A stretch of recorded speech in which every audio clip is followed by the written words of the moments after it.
Welcome to Workshopping Humanity. We are here. We have started.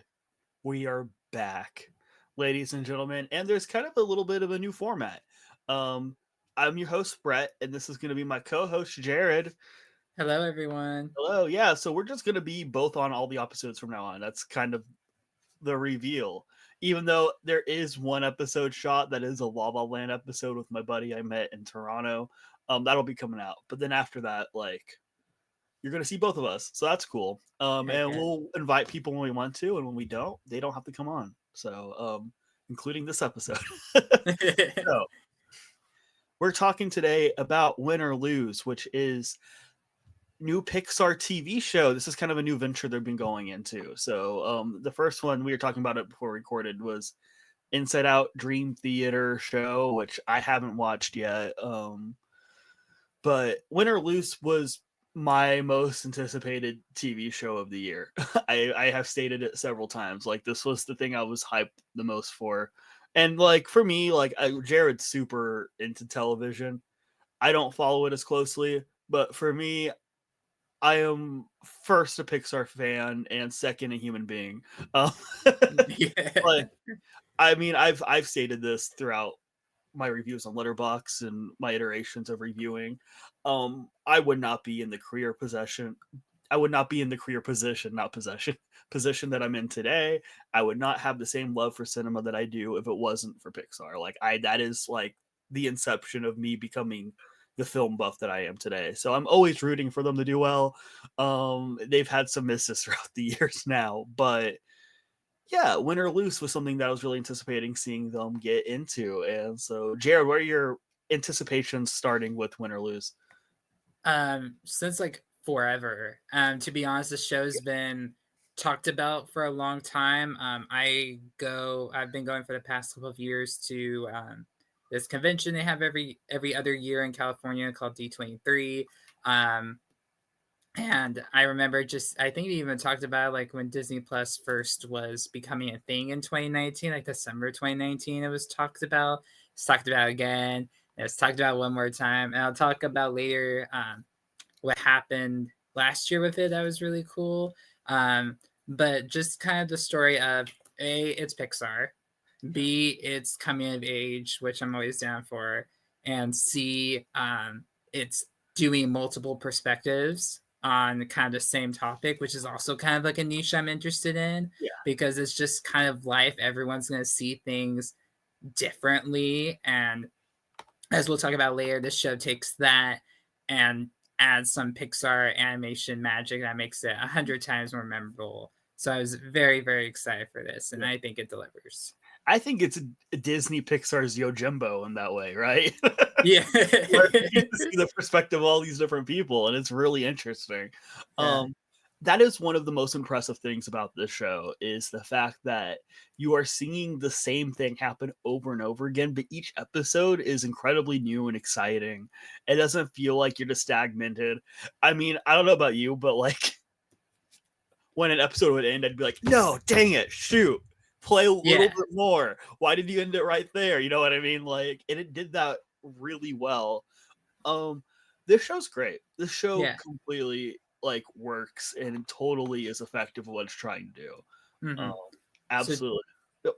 yeah, so just to give a recap in case you hit play and you're like, oh, what's win or lose? It is following this group of this little league team group of middle schoolers, the kind of week before their championship game, including like the night of.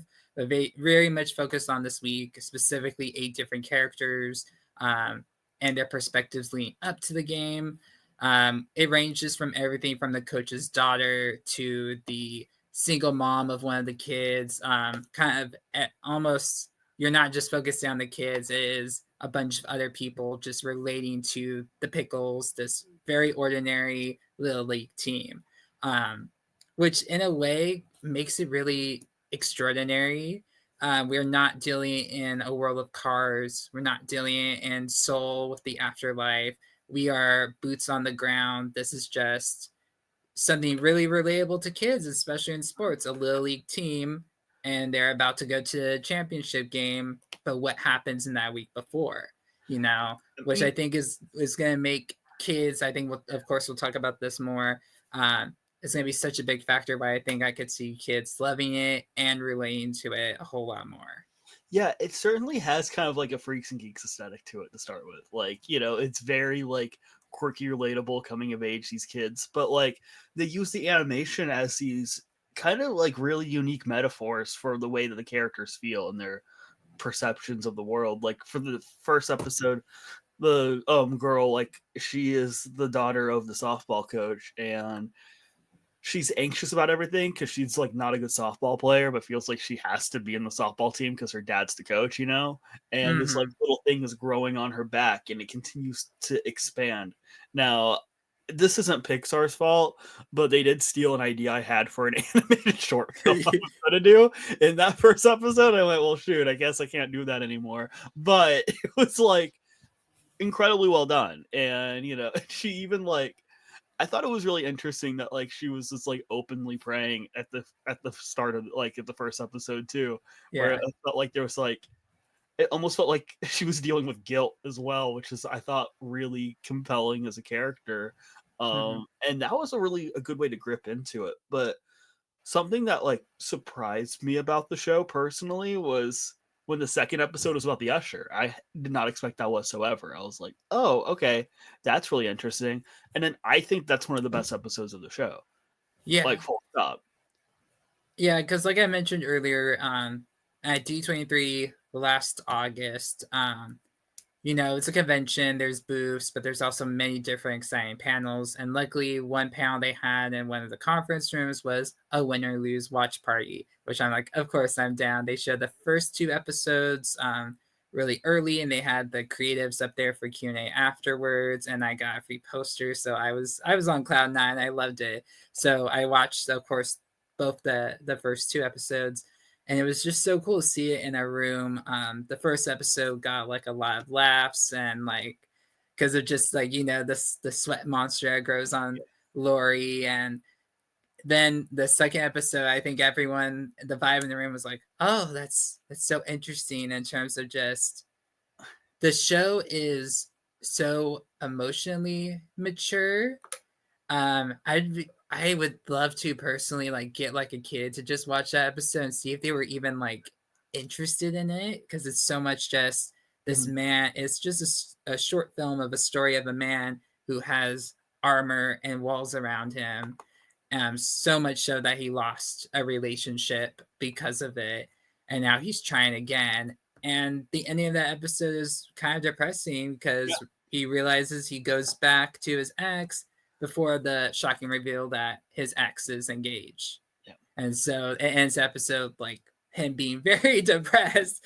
And yeah, like, oh, that's you know what? I appreciate that, Pixar. Kind of like that bold swing. You're just ending that episode at that point being like, yeah, he made a mistake. He was doing well with this girl he was trying on a dating website, but then he left that because he saw feelings for his ex, but it was too far too late. yeah. Oh well, kind of. It's So I'm like, yeah, also, by the way, we will be going into full spoilers into this. I'm just giving you yes. guys a heads up. Like, we have to discuss the show. Like, I just wanted to make sure that we're here. But yeah, no, that was.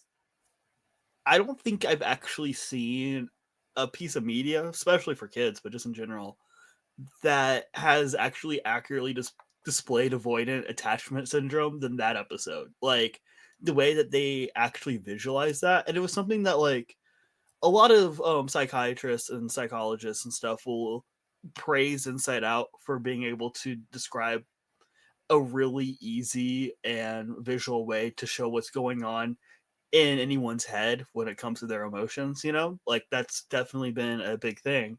And I think Pixar does that again with showing the psyche of these characters. And it's such a simple metaphor, but it's so incredibly effective. And another thing that I appreciated about this show was the episodes did not all have to end and like wrap up a solid three act. These episodes Hmm. didn't have to end in a place that made you smile. And that's actually been a big issue with a lot of the Disney movies, in my opinion, lately, is they don't challenge their audiences enough.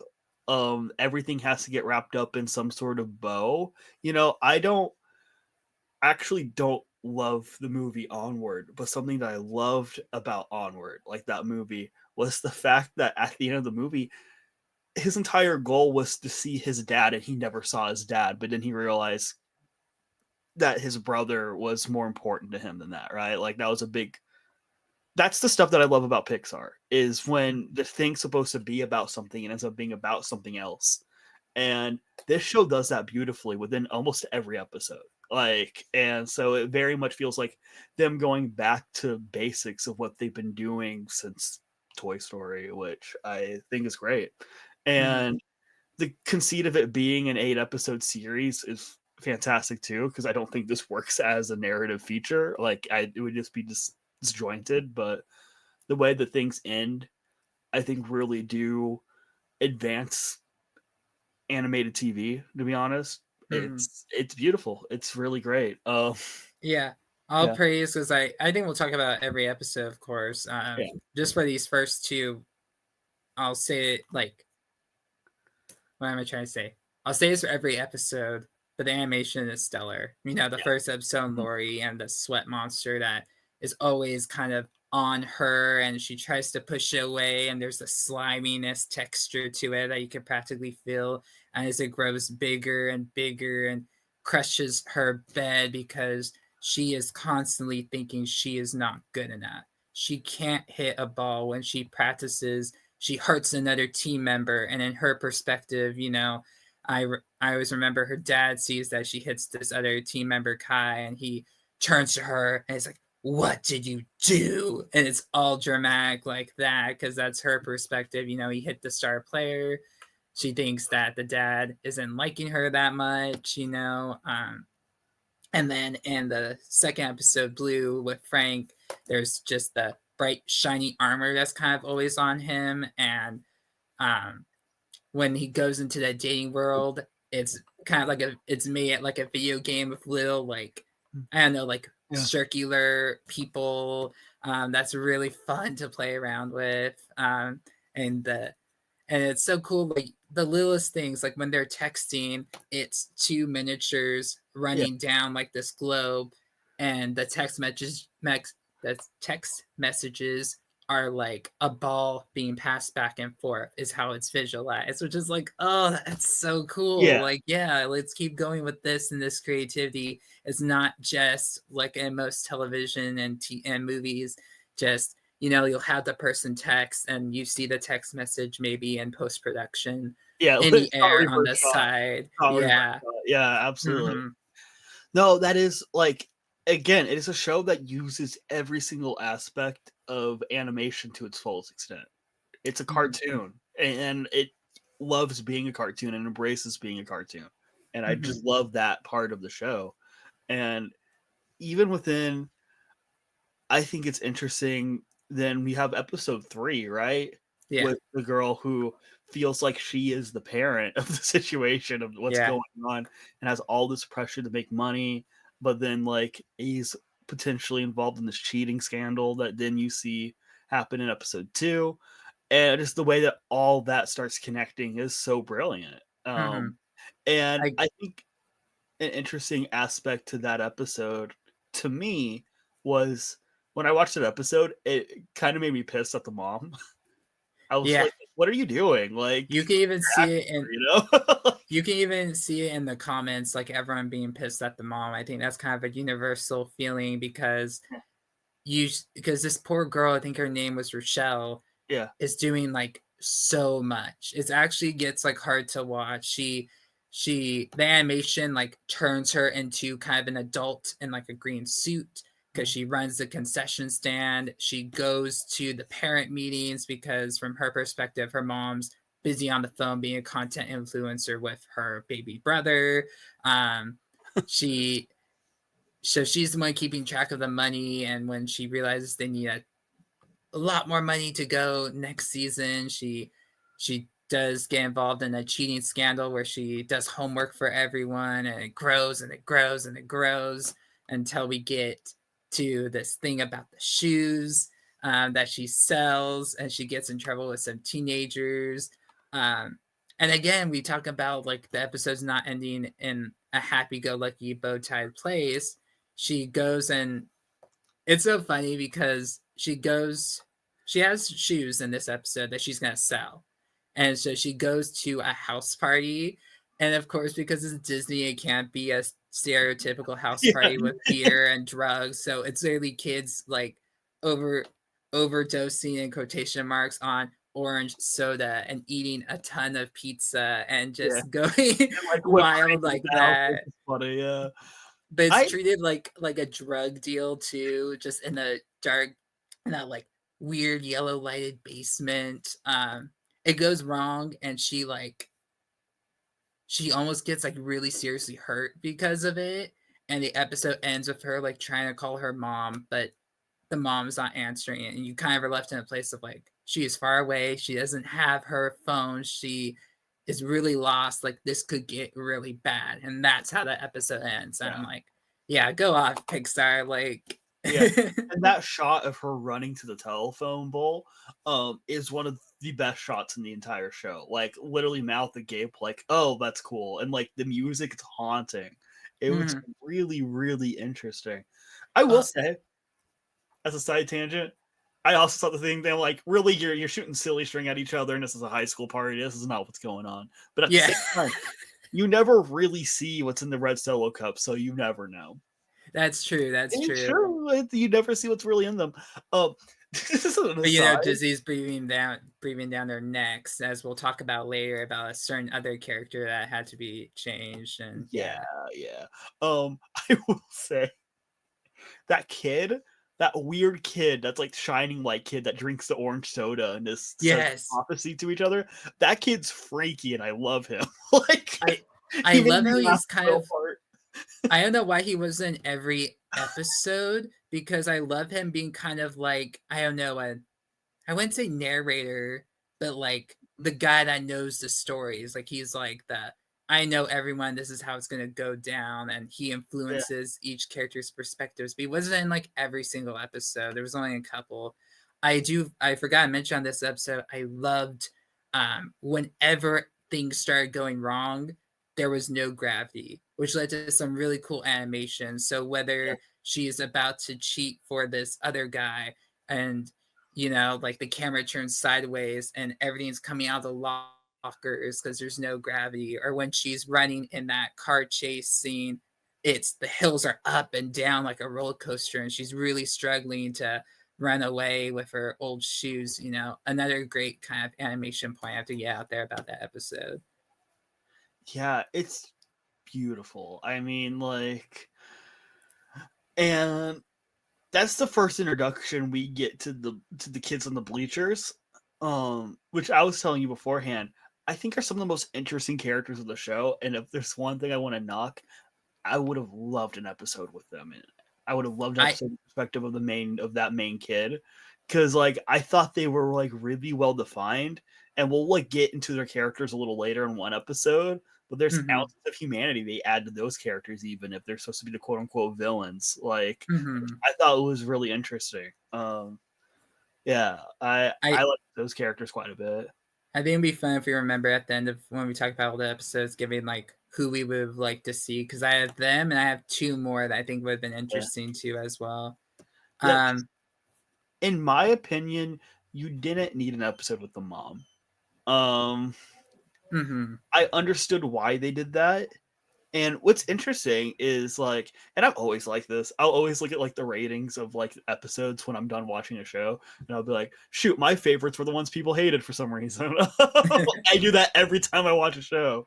But like it was one of the more higher rated episodes, was the one with the mom in it. I didn't dislike any episodes of the show, but it was the one to me that I feel like added the least. I we saw mm-hmm. her perspective, and it made you more sympathetic to her. I think the overall arc of what was going on within the game and stuff like that, to me, it was the one that made me feel the least amount for that, if that makes sense.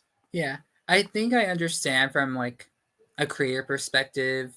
It should be nice to have an episode on one of the kids' parents. Yeah. and she seemed, at least from the episodes they've already started beforehand, as kind of like, you know, an energetic personality to follow around. That would be nice to have a full episode with, and especially she has the hook of making her a single mom. That could Mm. be kind of a great theme to delve into. I do agree. I think if I were to rank all the episodes, she would come last. But this episode would come last. But I agree with you. It's not out of like a dislike 1 star. I think it was just, I know everyone else had another hook that I really liked. This one only really had, like, even in terms of animation, was like, because she wants to be a content influencer. There's she opens her phone and she's like, "Help me find my daughter," and there's a bunch of like red emojis that help her, and was like, "Hey, she looks like she went here," and help her because she's popular online. Um, but I guess it's also good because it also helps the people who said the episode before, like, "Wow, what a terrible mom," just realize, yeah, she's just doing, being a single mom is like so hard, Yeah, especially with a baby that can't stop biting things. Who was hilarious, by the that way. baby's great. That Yeah, baby put the minions to shame. yes, yes. And I love the shot where they're like it's like the morning, like when she's making breakfast and Rochelle leaves her phone out, and like they go and she uses the baby to get the phone, but then Rochelle comes back, and then there's like a freeze frame of like the baby with like his teeth holding the phone, and she's holding it out like that is, well, that was really funny. Yeah. it's so cute. Mm-hmm. We go to what is my favorite episode of the show. Oh yeah, Is episode 5. Steel. Yeah, Yeah. with little Ira. Uh, Ira is one of my favorite characters, probably in Pixar, not even just this show. I love this little kid. He's so funny. He's surprisingly introspective for a 5-year-old. I was Yeah. talking to Jared about this beforehand. One of my favorite movies of all time, point blank period, is a movie called Where the Wild Things Are, directed by Spike Jonze. When I watched that movie, it blew my mind because I was like, there hasn't been something that's captured the feeling of what it felt like for me being 6 years old in that movie. And it's one of these like a 6 or 7-year-old kid. A lot of people mistake in media everything that they think is just bright, colorful rainbows. They don't think about death or anything like that. I'm like, I'm sorry, if you're 6 or 7, you know that you're already thinking about death. Um, that's just something that happens, you know? And this episode is an existential crisis of a 6-year-old, and I haven't seen something do something like that since Where the Wild Things Are, which is the 100. highest compliment I could give something. Like, I was completely blown away by this episode. And even large parts of this episode were completely like in this hand drawn type of animation where he's Yes. imagining like these characters like being like Dungeon and Dragon type characters fighting things, which was so identifiable to me because I did that about everything when I was 6. Like everything I thought about that way. I was the kid being like, "Oh, there's a meteor that's going to crash down." They're like, "Brett, please sit down." Like, what are you talking about? Um, I, it's so good. Um, I mean, I can gush. Yeah, yeah, yeah. I've been praising the animation. Animation takes a step in this episode. Like you talked about, there is, so the kind of the main story is this Ira kid is the younger brother of one of the players on the team. So he goes to all the games because that's kind of just the thing the siblings do. But as any normal 5, 6-year-old does, he's bored as heck. yeah. He's talking about casetas that mate out of their butts, and everyone's like, "You, ew." But he just wants like attention and friends. There's a really cool, maybe not cool, but a nice shot where all the players on the team, including his sister Taylor, are just on their phones, and he's like crawling on top of like 5 of them, just kind of being like, "Please give me attention," you know. Yeah. He finds attention in the so-called Bleacher Creatures, this group of 3 teenagers, one of which is like this duck mascot. I Always love so that so funny. much. I love the fact that we never see who he is. Yeah, So funny. I love and that visual like costume, like oh, it's great. yeah. I was like, I'm in love with this thing. Like And then who are these teenagers but everyone knows they're kind of bad news. And of course, he meets them when they're egging in someone's car, you know. So Yeah. there's always kind of like an underlying like Well, the he usher. shouldn't. It's not the Is that usher. It's Usher's the guy car? from Yeah. episode 2. Yeah, it's the yeah, which is interesting. Sorry, I didn't mean to cut you off there. Oh no, you're good. So it's like there's kind of always like this push and pull. Like he knows he shouldn't be friends with them, especially since he does even help them steal some things from the concession stand as well. But they also like are just great friends to him and like respect him. So it's that existential crisis you're talking about of like they seem to care about him, but they're also stealing, you know. It goes back to that house party on episode 3. He's there because the teenagers are the ones that want the shoes that Rochelle has. And like he's eating like fish candy, and the fish candy talks to him, which is so, which I love. Yeah. Side note, the group goes to the movies and they watch like a Fast and Furious with the squid. Like, I love you as a squid. I Okay, just love how wacky it is. so I've been telling Jared that I have like a side idea project, and it is to like create adjacent merch and like art prints for some of the episodes that we do. Um, Immediately, what was that? This squid is my family. I went boom. That's the quote. That's the quote I put on a shirt. That's Yes, it. yes. Like it's so funny. I love that Yeah. part. Like, and then later that same movie comes back, which is great. But we'll talk Yes. about that in another episode of the Um, show. But yeah, uh, the way I gasped though when he, of course, Ira goes into the deal gone wrong from episode 3. The main kid, I think his name's Brian, gets mad at him, and throughout the entire episode, he has this like cardboard telescope that every time he pulls up with um, the camera sees his imagination come to life. So yeah, when his older sister's starting to talk about dating another guy that's stealing his attention, he imagines the guy Ewan becomes a crayon drawing. He imagines squishing him down into like a blob or something like that. So I it's also been a thing related that to that. plays I throughout the want to do the episode. same thing to that character. Sorry, I did not mean to. Um, gosh, side note, love the scene where he gets on the school bus and he's like, Ewan's like, "What's up, bro?" and goes to give him a fist bump, and he freaking licks the fist. I'm like, oh, I love this dude so much. I love Iris so much. Um, Iris is my president of the United States. yeah, I mean, he really is so much better than our current one for yeah, sure. And then of course, because he interrupted the deal and Rochelle got away, Brian gets mad and breaks his cardboard tube. And I was like, oh. Like I knew it as someone who watches media, but still it's so yeah. heartbreaking to see. Um, and then of course the episode ends with the championship game, and he goes to return the fish. When under the bleachers, Brian's there saying, "Hey, buddy, I'm sorry for yelling at you. Can we be friends again?" With the cardboard tube retaped together, and then cliffhanger ending on to the next one, which just everything was so good. I Yeah. think I have to say that is my favorite. I was debating between two, but I think this one for sure was my favorite, just from the animation, from the story. Mm. Oh yeah.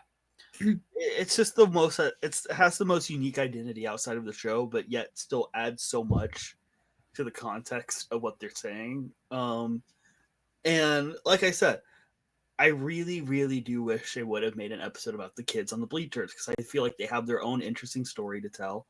Um, a minor kind of like grievance I have with the show, which is a show I really like, is like I felt like the last episode they just pretty much painted them out as the villains or whatever, and I was like, I don't know. I feel like the entire point of this show is that there really isn't any villains. You know what I mean? Just Mm-hmm. like life inevitably has its own way of kind of making people rougher around the edges than others or whatever, and so because Yeah. the show does very smartly. I mean, like even in just pure animation, like the moment where he's taped together that tube for Ira, it's like it's a genuine moment where he's like, "Hey, I'm sorry, I kind of got ahead of myself, but like we enjoy hanging out with you," and you feel that. It doesn't feel like it's a mockish moment or anything like that. Mm-hmm.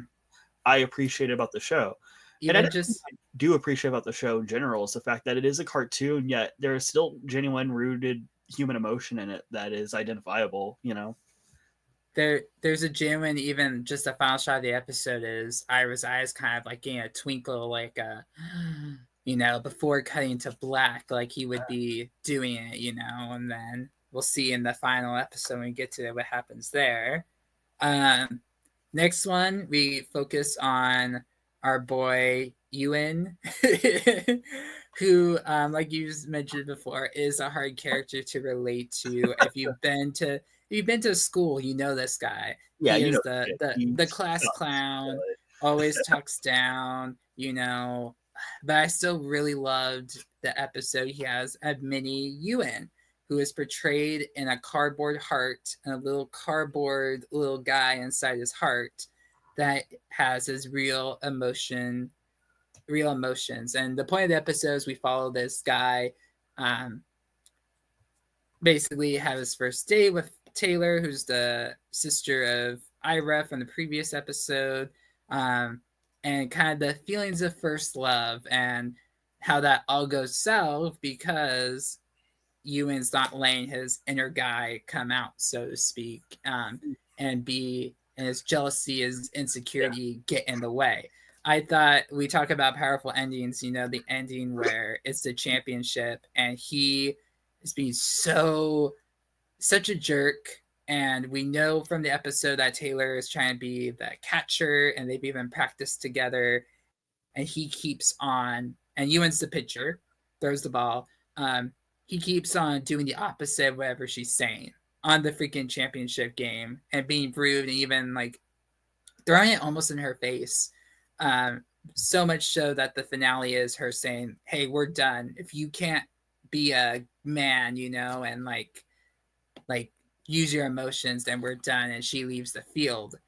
And that's how it ends. It's very like, I don't know, like dark, because he just sits there and kind of like takes the consequences of his actions, which I thought was really good. I mean, you can't keep your guard up all the time and just expect people to love you like that and to appreciate you like that. I think it's even shown that most people are like, most of the team members are like, "What are you doing?" Earlier in the episode, he makes the video of Lori, that funny like meme. It's kind of like, why are you doing that?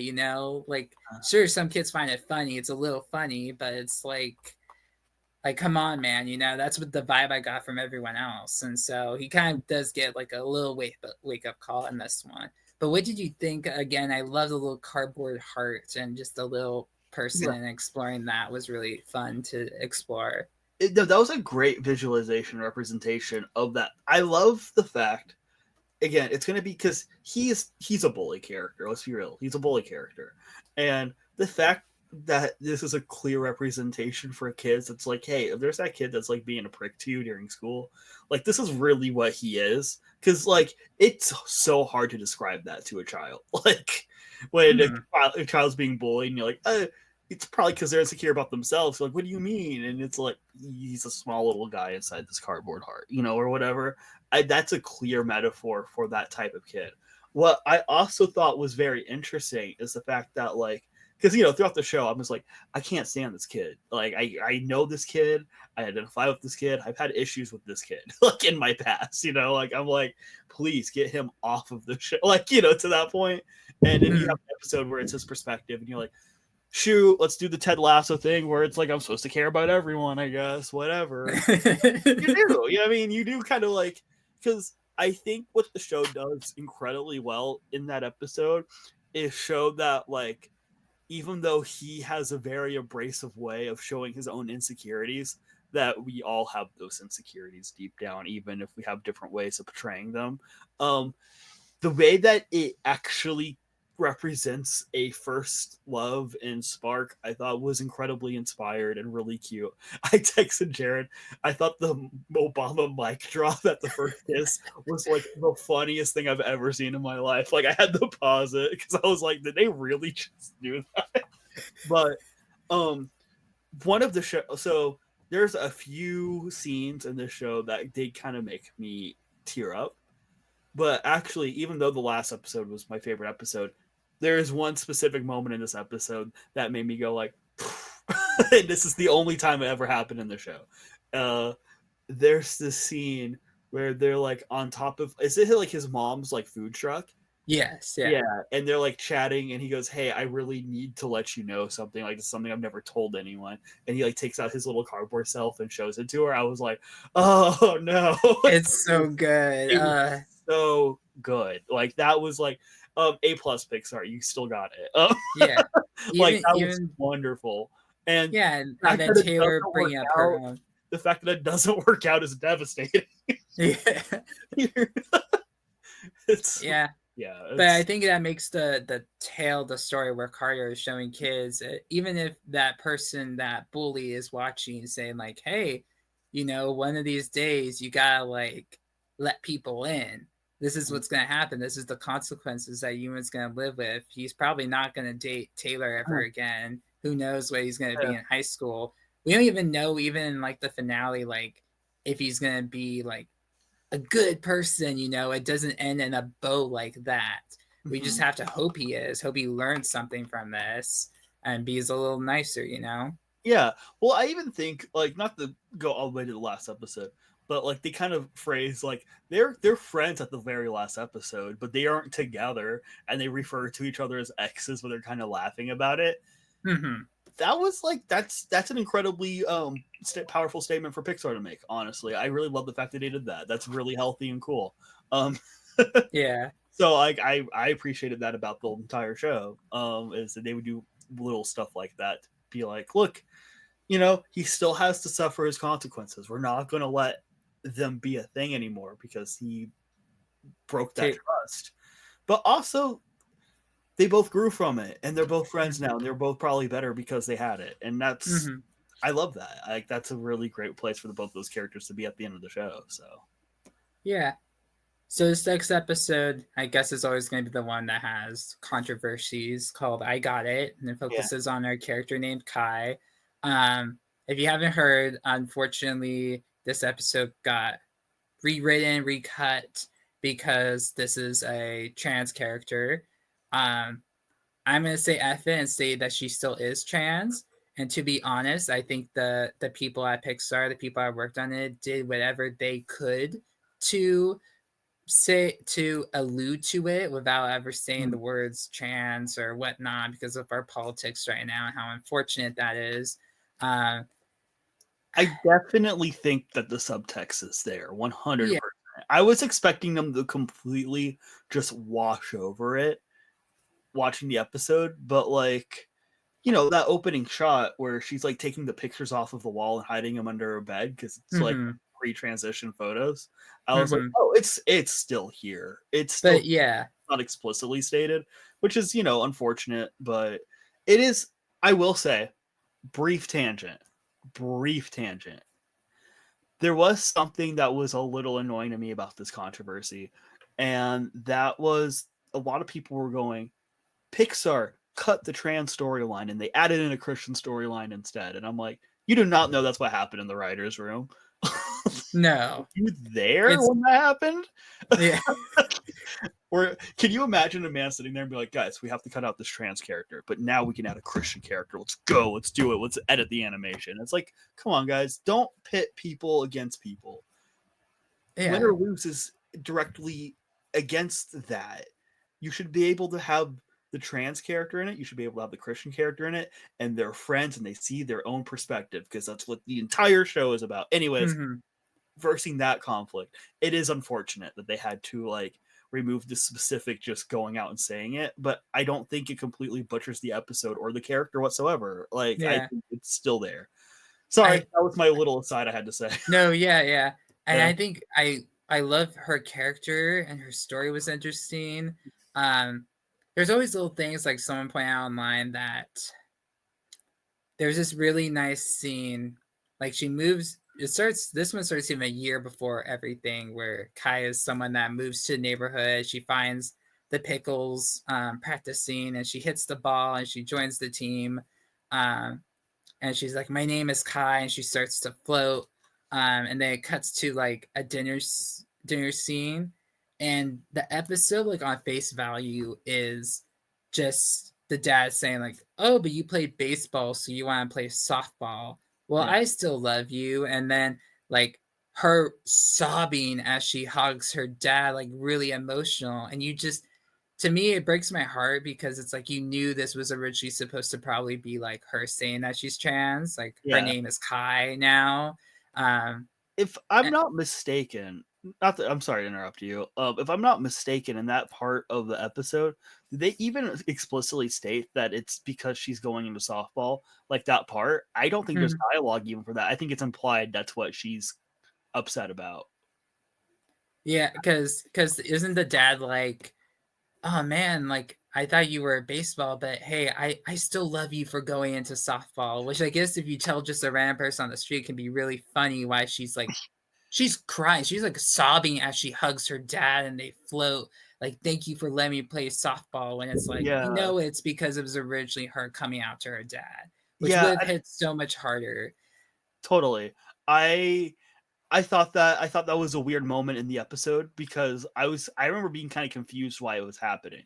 That's the only reason I know that I don't think it was explicitly stated until you go further on the episode. And she's like, "Oh, I'm playing softball now instead of baseball or whatever." But like that first part of the episode, because I remember being like, "Wait, but wasn't she playing softball before? Why is she this up?" You know what I mean? Yeah.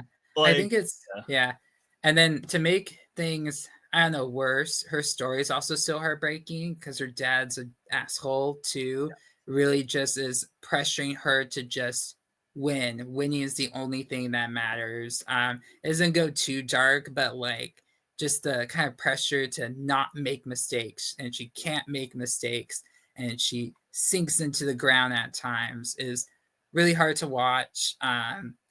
And I and adding that to the fact that like her transness got cut was it sucks, mm, but I think we know what happened and we can say that she is a trans character, that she was voiced by a trans actress.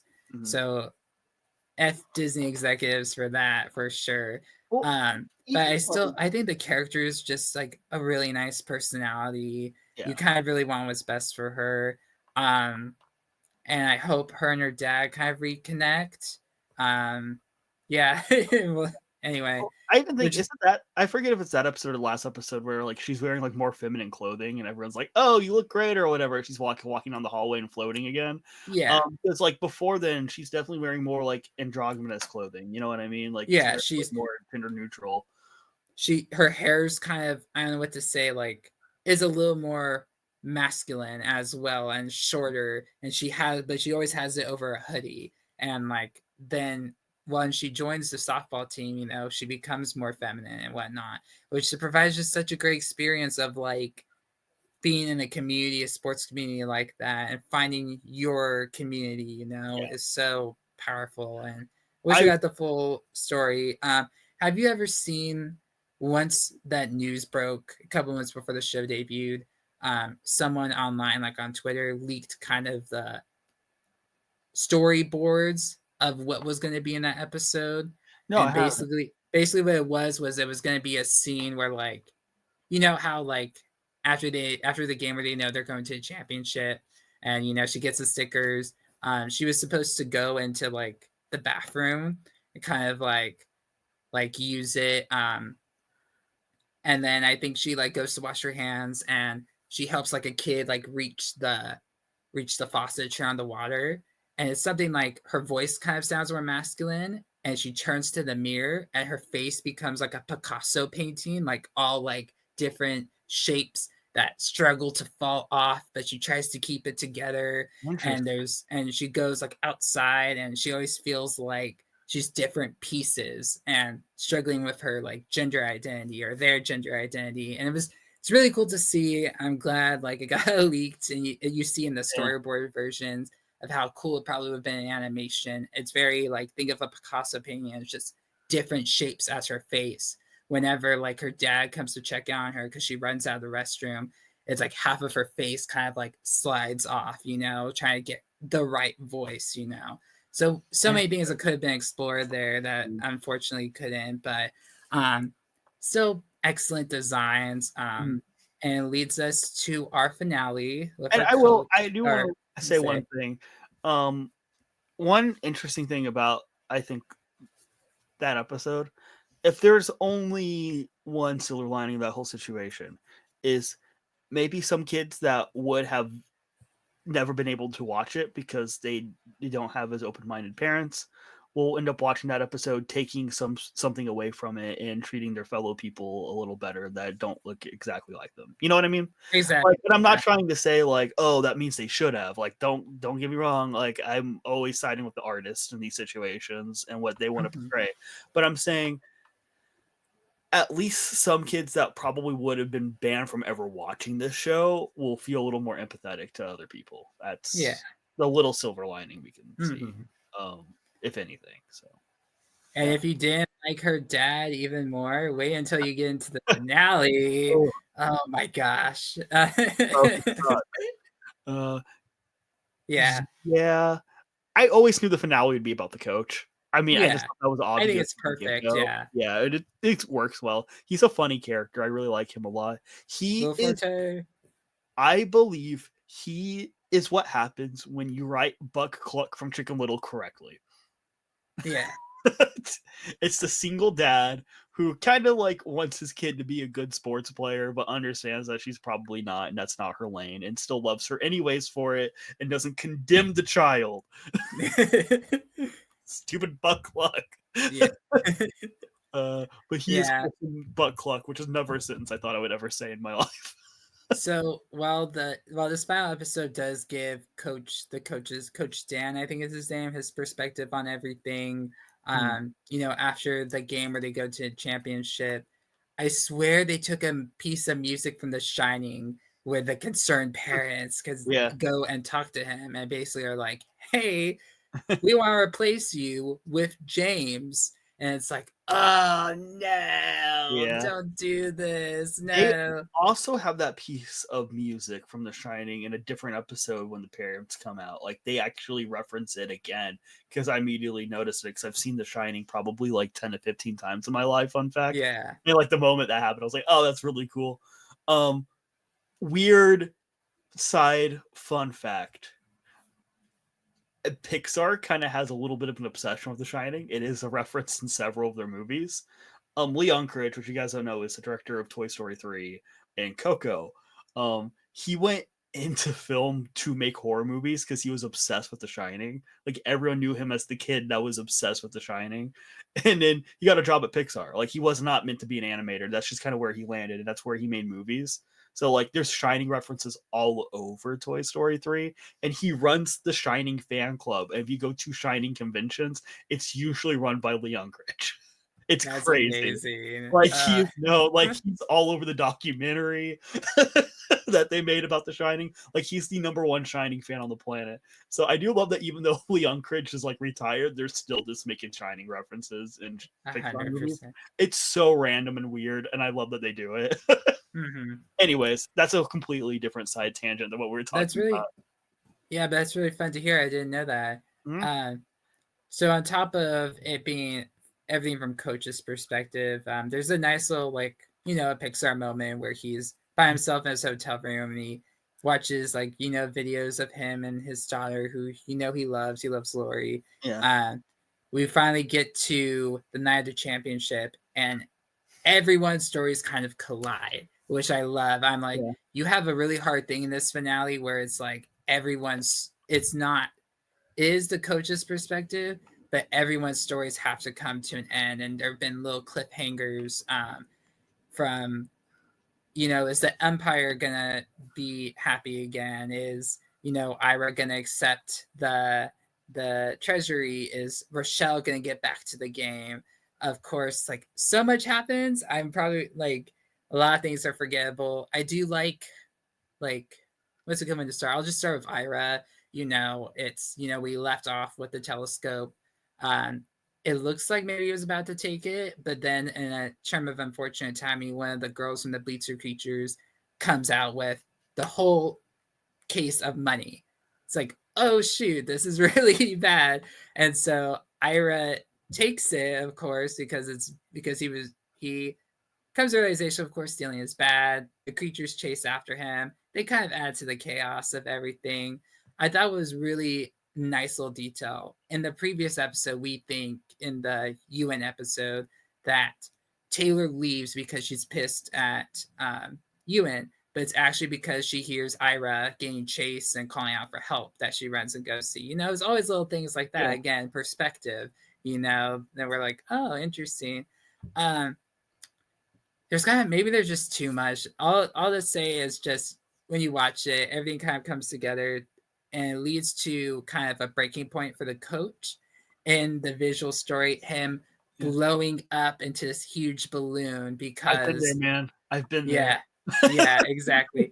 Because the ushers telling him to get off the court, the parents are calling him crap, basically, and they want James is going to take over. So this might be his last game. He's destroying. We were treated a beautiful sequence at the beginning of the baseball field being his personal dome, and how he wakes up early in the morning to get it ready. This is his thing, and it's being destroyed once James walks onto the court. Once Kai's dad to call off a play, it starts to crumble and just leads to this big blowout in visual terms of him being this big balloon man. And then in a cute moment, the Pickles all like try to pull him down and like do a little chant like "We are Pickles here to stay," and and then leads to a touchy moment. Of course, his daughter Lori gets on top of Balloon Man Dad, and it's like it's all just a game. And she puts the hat on, and boom, he's back on the ground. Really, really touching stuff. I do. This is again a little random. With the Ira storyline, he's being chased inside the chicken hat with all the money. He's finally caught, and like the back's against the wall. He has the money. The bleacher creatures are gonna win. And I guess in his point of view, his sister saves the day, but what we see is just she becomes his cartoon figure and like defeats the bleacher creatures. But I don't know what happened in real life. Like, did she fight them? Because we just know that they both returned the money. There's a quick shot where they slide the money back. So did she fight them? Or did she? I don't know, It might have even just ran off. I don't know. Yeah, that is interesting. Again, I just wish we got more of those characters because I thought they were really interesting. Yeah. And I didn't like how that episode kind of just went, okay, they're just going to be the antagonist. And I was like, whatever. I think they could have done something a little smarter there. I will say, so because my thought of the entire show was like, how on earth do you have a final episode of this show where everything gets wrapped up and it's in the perspective of one person's head? And the conclusion is that they don't. Like you do get the coach's perspective throughout the episode. Another like weird visual motif I love is him like being in the stuffy like motel room because obviously like their parents are separated or whatever, and like that like moment was so germane. Like I could feel the bed sheets and the carpet. Like I thought that was like, and like him outside the like gas station at like 2 a.m. eating like cheese sticks or whatever. Like I'm like, dude, I've been there. I get it. Like I've definitely had that moment before, which I loved all of that because that was like nice, weird, like slice of life things in this crazy Pixar cartoon that gave it life. My crazy idea for an episode 9 of this show that concludes everyone's story that they would never do because it would probably be a little too wild for them. I think it'd be interesting. There's like a bird that comes on or like an animal that has no correlation with the rest of the show, but it's just a perspective of this like outside animal that's seeing everything that's happening, and that's how you see the conclusion of everything.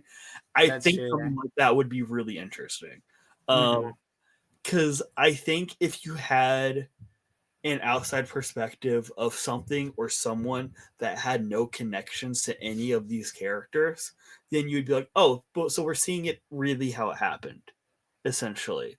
I think that might have been an interesting way because, like, I know Jared, you watched Daisy Jones and the Six, right? Like the show. I haven't actually. You haven't? No, Oh, okay. no. Well, that original book, something that it so cleverly does is it's like because that the entire point of the Daisy Jones and the Sixth Book is that it's recounting recorded messages that people said about the events of what happened in that story in the Daisy Jones and the Sixth Band. That like you'll hear somebody else's perspective and they're explaining the same situation, but they're saying it differently, and the book really doesn't give you answers on what is correct. And so, like when you watch the TV show, a part of that mystery of it's ruined because you have to tell a cohesive story. I still like the show overall, but like that element of it kind of gets lost in translation.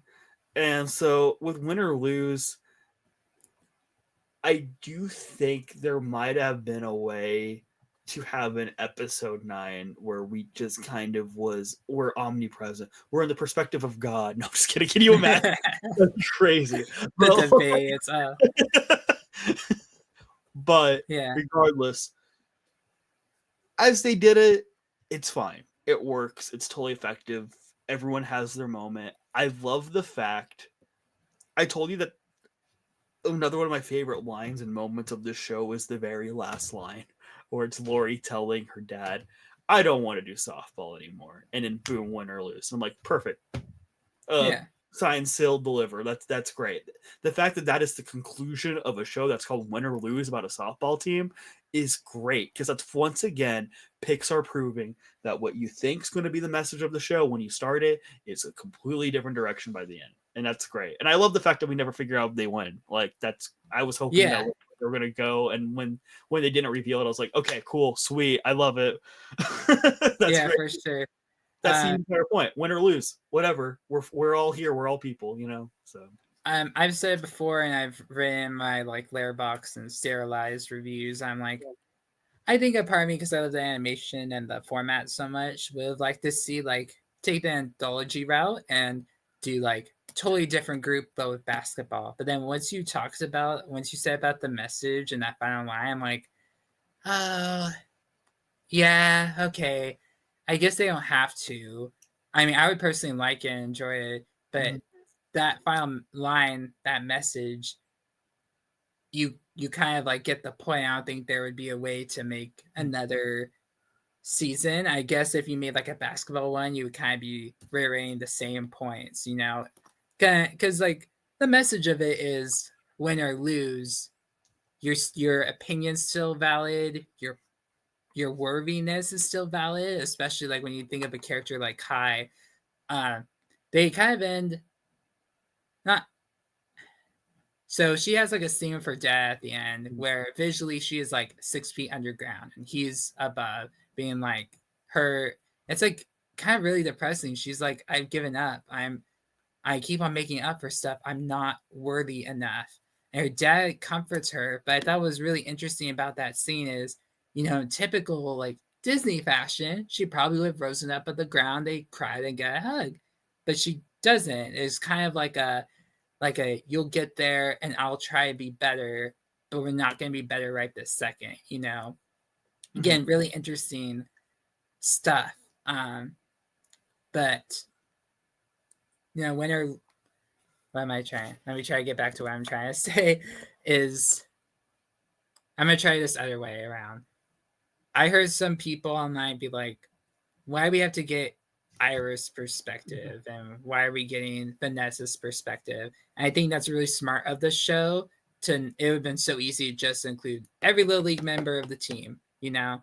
Yeah. But when we get an Ira episode, someone who is just a little brother that we don't look at in our daily lives, um, has a point of view, has a worthiness of a human being that still matters and is trying to be a good person. Vanessa loves her kids and she's going to do whatever she can, even as a single mom, to make Rochelle's dream come true because she loves her, because she loves the team. The umpire, who is this from the outside, is just a school teacher, has such a rich personal life and a need for love and attention. He is valid. It is not just this game that matters. it's your perspective, win or lose. The Pickles are a family. That community they made is a family. When James comes, we'll deal with James later. But we are together. Our experiences are valid together. Your life is valid, kind of thing. Um, and you live it how you want and your perspective, and just but be open to other people and just keep experiencing life. That's kind of, I just love the Yeah. message of it all. And to cap it up, to wrap it all up, I love just like the scene in the pizza place they eat at the end, and the orange soda kid comes in and takes a picture, and the picture is all their different forms. Mhm. Rochelle's in her green suit. I what's his face? Ewan has his little character mini me out. Everyone has their different personalities out. Their selves that they don't show the world, but are still important and valid. So again, really nice detail, Pixar. Yeah. Yeah, absolutely.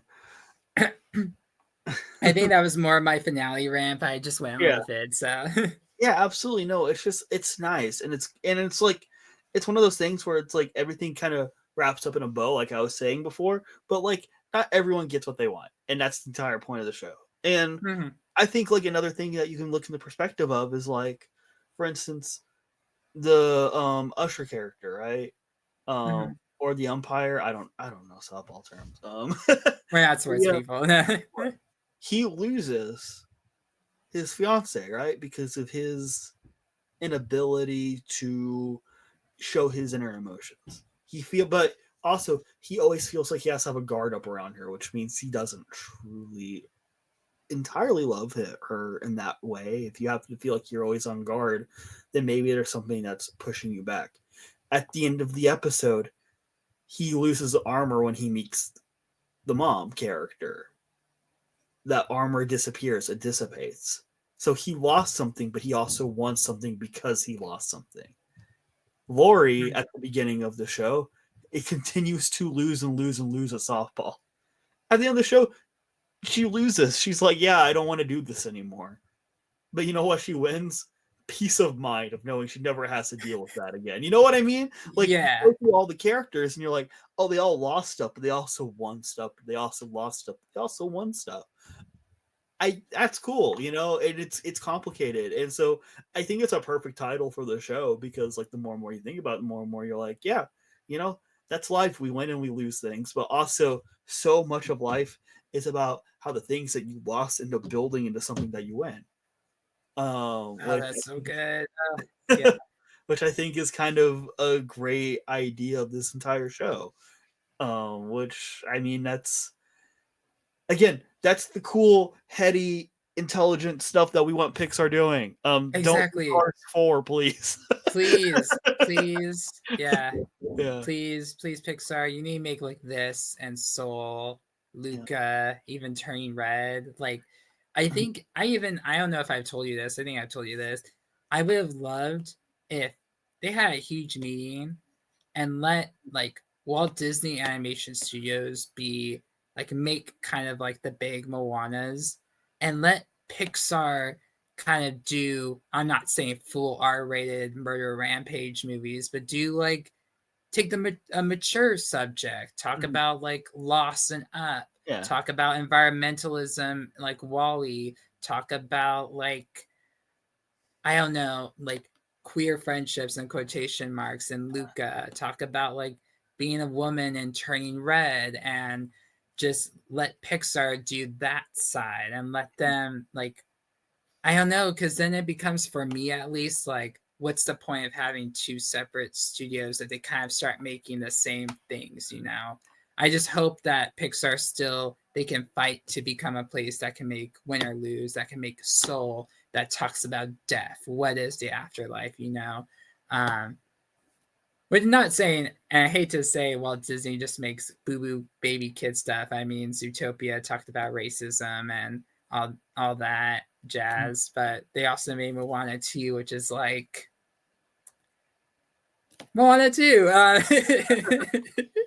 Exactly. It's an iPad kid movie. Yeah. Meanwhile, though, over at DreamWorks, they're making The Wild Robot, which is like this beautiful movie about motherhood. Uh-huh. And Oh, and then how they well, go against your programming. You know what I mean? Like that's cool stuff too. So it's not even like this type of entertainment for children is only being made outside like in Disney and Pixar canon. Like it's catching on. You know. mm-hmm. Yeah. Oh, I do want to say, because before I forget, the other two people have liked an episode for besides the Bleacher Creatures. I do want to say, I wonder, I could see a world where maybe if you did an episode with the Bleacher Creatures, it could get too dark. Because I would pitch, like, personally, if I was there with no inhibitions, I would say maybe they were from abusive or neglectful households, and Yeah. so they are the community together, and maybe they have to steal money to just survive, which could be a little dark for Disney. I don't know, but Yeah, if but you're they need smart to do people that stuff could like that pitch, and 'cause maybe that's that's something that why. happens to kids. Yeah. Yeah. Um, But another person I would have liked is, I'm forgetting his name, but the kid, the very tall kid that like is a main yeah. reason why the cheating scandal starts, and Mhm. is the reason why Ewan gets jealous of. I think he would have been like just a fun character, completely like his perspective would be so like out of left field, and maybe just like a really funny episode. He seems like his character could just be really like, hey, I'm here. Yeah. Oh, that's nice, you know. And then I think Taylor would have been a really good episode, because we only see from like two perspectives, like that she's like this really strong. Well, I guess Yeah. maybe I still would like an episode, and maybe I was gonna say just like this strong like girl, but you kind of seen Ewan's perspective, her mini version, her version. So I guess not. That's just me thinking out loud. But Mm. yeah, some other episodes that would have been cool for me.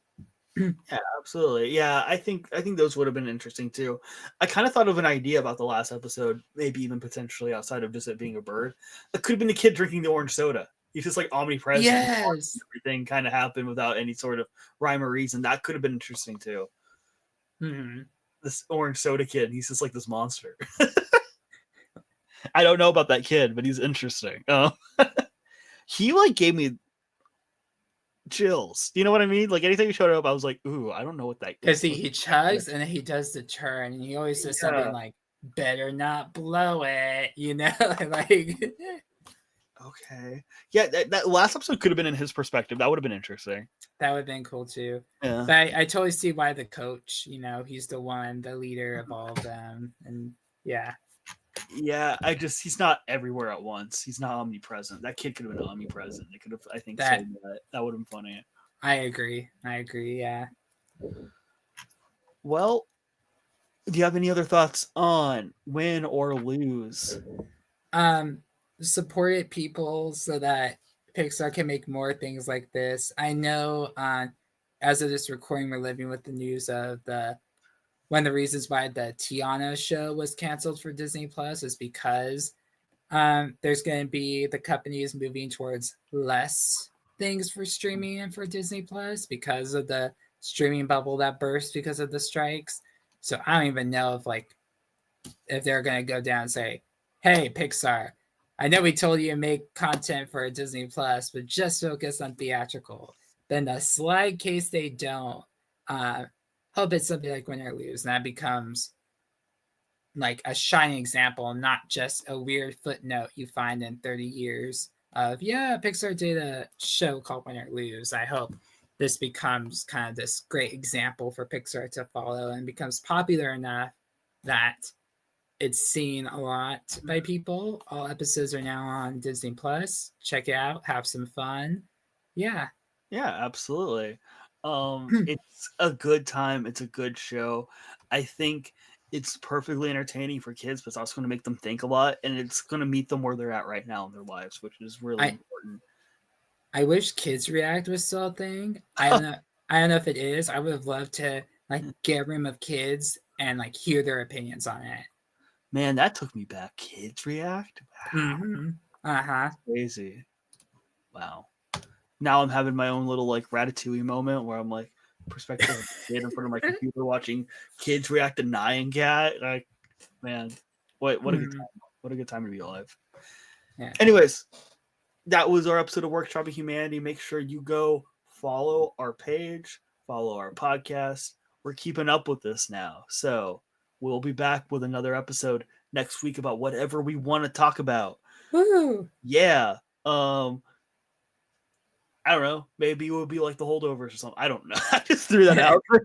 It's not. We'll get Bull. We'll switch it around. We'll pick something out. Yeah. That would be okay. I actually do like that idea. You Mm-hmm. can get like a bunch of titles together, then push a random generator, and then one comes out, and that's what we do for the next episode. Oh yeah. Unless obviously something like Win or Lose is good to talk about right now because it's out.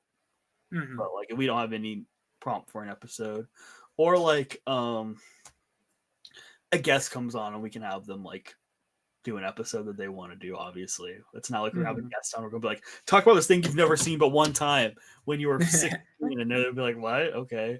But anyways, see y'all later. All right. See ya. Thanks for listening.